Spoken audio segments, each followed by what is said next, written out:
Greetings, gamers and nostalgia buffs, for another episode of The Daily Days, that long-delayed showcase of everything old and retro. I'm Mr. Picario, here to deliver more obscura ephemera, weird esoterica, and raw exotica. And what past oddity is being dredged for this broadcast? Well, Freaky Friday, of course. That rude switcheroo that sees mom and daughter body swapped 4 times over. Yep, we're not just doing the original Disney 1976 film here, but the entire freaking franchise. This means the underappreciated 1995 remake, the famous 2003 Lindsay Lohan redo, and the supremely kitsch 2018 musical. And speaking of which...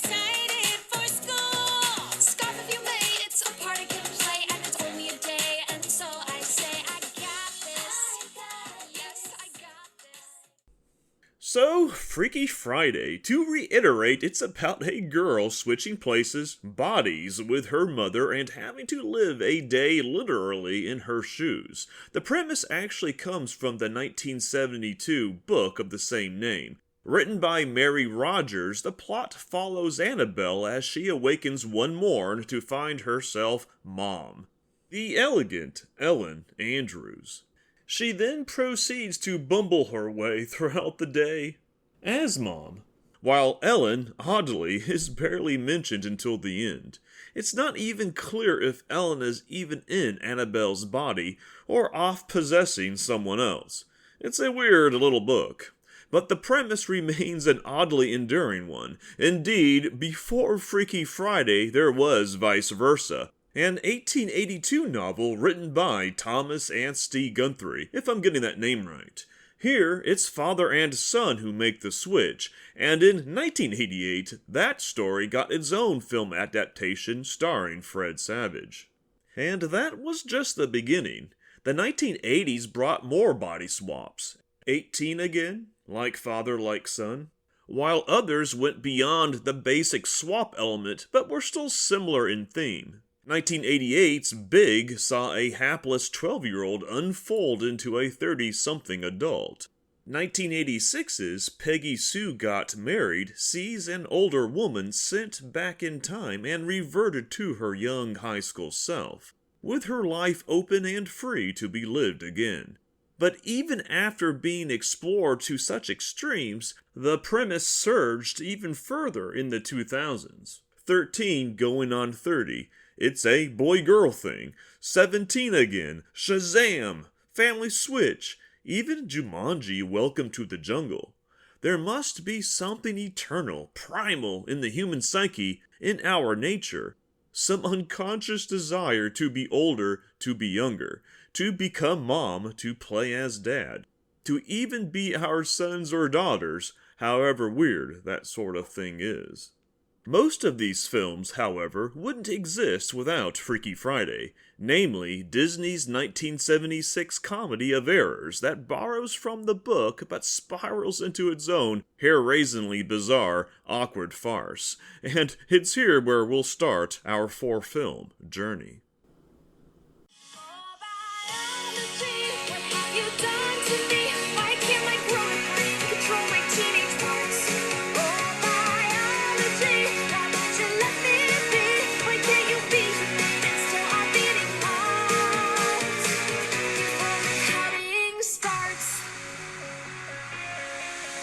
She's so confident and cocky, it's a total transformation. I'm sweating, but I'll try to play it cool. But I open up my mouth to try to make some conversation, and somehow end up sounding like a fool. The Disney canon of freaky films stretches almost 50 years as of this recording. On my website, lostnostalgia.com, I analyze the entire franchise with a fair amount of depth, and I encourage listeners to check that feature out if anything here proves interesting. Indeed, what's to follow is just a cursory gaze over the freaky foursome, determining, really, if any of them are even, quote, good. And that brings us to that 1976 effort, a movie that borrows what it can from the book, then adds a secondary story involving the mother as she bumbles in her daughter's form, then adds a wacky car chase and aquacade/water skiing charade at the very end. The film is more slapstick than anything, taking nothing particularly seriously and perhaps sacrificing some believability in the process. This is not a sobering psychoanalytical look into Annabelle, a girl who's turned into her mother. She's actually happy with the switch, shaking her new, lithe physique in the mirror as Dad watches on, disturbed but sort of allured. It's a weird, quirky, slightly kinky picture that's still too innocent to notice, for better or worse. The greatest draw, or flaw, might be actress Jodie Foster herself, playing the titular Annabelle.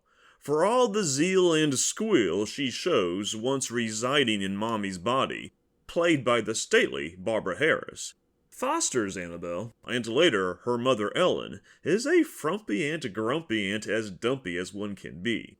There's just no charm, no relatability to the character, not unless you're a cynical teenage boy, anyway. It's a problem the later movies moved to fix, and really, for the better. Indeed, if the protagonist of your movie is, well, not likable, your movie's in trouble. Which brings us to the little-remembered 1995 TV feature.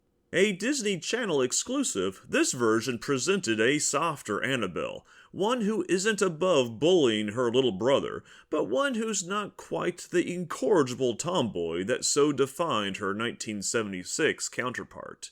Played by a Gabby Hoffman, she's easier on the eyes, a little more feminine, a little less cynical, while Shelley Long plays Ellen, the respectable single mom.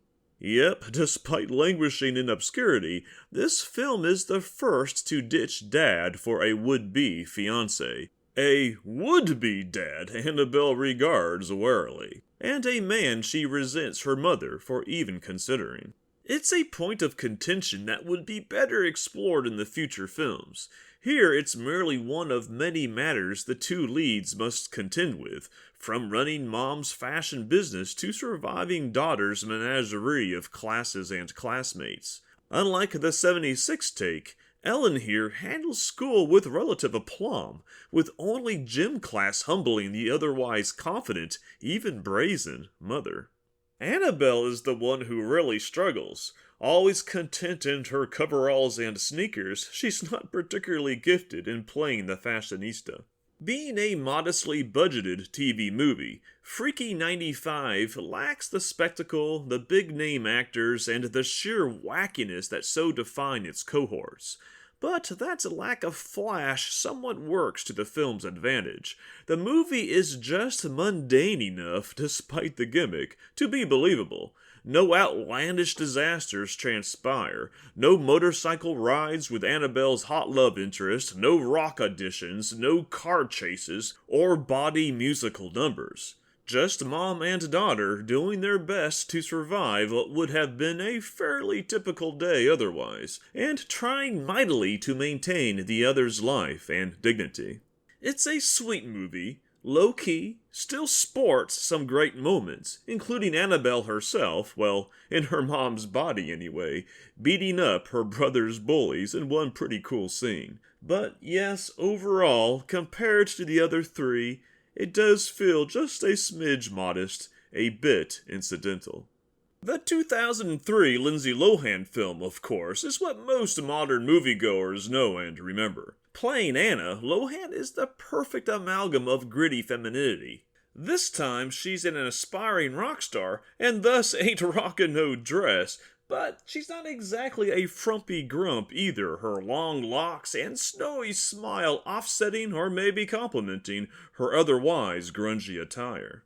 This is the Annabelle/Anna that the glams and the prissies, plus the cultural rebels and fashion challenged, can all relate to. In smart Disney style, this Anna is a bridge between worlds, likable in a way her 76 sister isn't, and cooler than her 95 counterpart. It helps, of course, that she's been given a 2-year age increase to 15, allowing her to partake in more so-called mature predicaments.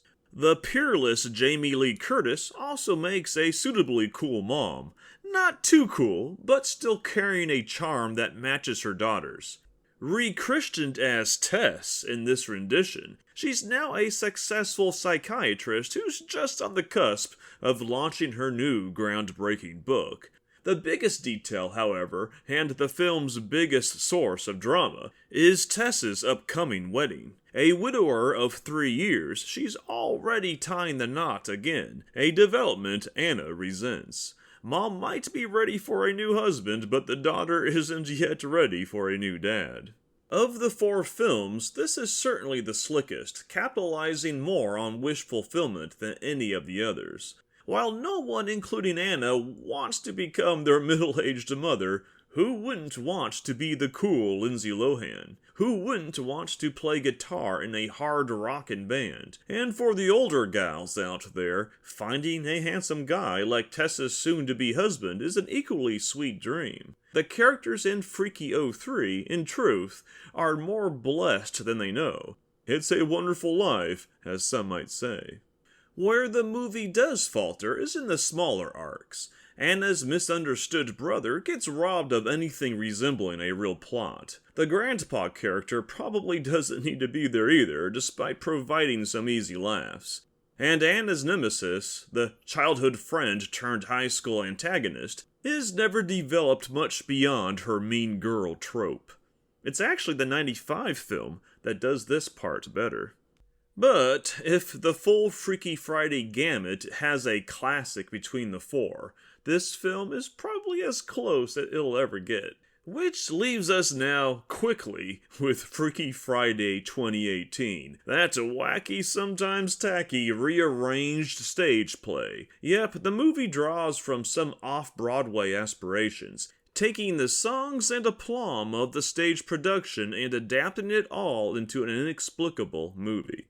Once again, Annabelle, who's now Ellie in this version, is mad at her mom and altogether miserable in a world that just doesn't seem to understand her. Catherine is the mother this time. Widowed 5 years earlier, she's running a successful catering service and is on the eve of marrying her fiancé, whom Ellie naturally resents. Actually, Ellie resents almost everyone and everything in this version beyond her immediate friends, making her the least likable of all the Annabelle-Anna-daughter permutations seen throughout the different movies. At least until the swap, this time initiated by virtue of some magical hourglasses, shoves Mommy into Ellie's much more idyllic body. This new Ellie, this Ellie mom, is much different than the first one. She's, likable now, winsome even, while the daughter flounders without charm or grace in her mother Catherine's body. Ellie mom skips to school, gallivants in class, even swoons for her daughter's cute guy friend as she breaks out into song. Oh, Biology, as played earlier in this podcast, might be the schlockiest song ever put to screen, and yet it kinda works, half cute and half obscene. Ellie Mom is a veritable princess, in other words, or she would be if not for the fact she's actually a 40-something mother on the eve of her wedding day. It's all complete stringy, slinky cheese. Freaky 18 isn't that good, but it's so outlandish, so absurd, so surreal and queer and unapologetically icky, it dovetails around that hemisphere of Drek and lands somewhere at the equator, between terrible and good, tragic and classic. It's a B film, essentially, good more for what it is, or really for what it isn't. The film doesn't need to exist, and maybe shouldn't exist, but once seen, it's really hard to forget. And that's the Freaky franchise in a 20-minute podcast. Again, I encourage anyone who found this quick retrospective even remotely interesting to check out my website lostnostalgia.com, where I delve far further into each film's quirky details. But I'll end the episode with this. There isn't a perfect freaky movie, and there isn't one that's just an outright debacle either. In truth, they all deserve a watch, even the sadly overlooked 95 version that has never been given a proper DVD release or streaming service upload. For my part, if I had to choose a favorite, I'd go with the Lohan version first, followed by the 76 edition. After that, it's a toss-up. The musical wins for the kitsch. The 95 movie wins for the opposite reason. It has a much more grounded script. But for Lohan and Curtis fans, there's good news. A sequel to the 03 version is currently underway as of 2024. It looks to be another swap between mom and daughter, except now Anna is a mother herself, and her mom is now the grandma. Being switched with a 44-year-old woman would be bad enough, but a 65-year-old woman? Yeesh. You, rock on with that one, Anna. And that's that, everyone. Thanks for listening, and again, if you're so inclined, please visit the Lost Nostalgia website. Until next time, then, this is Mr. Picario signing off for now.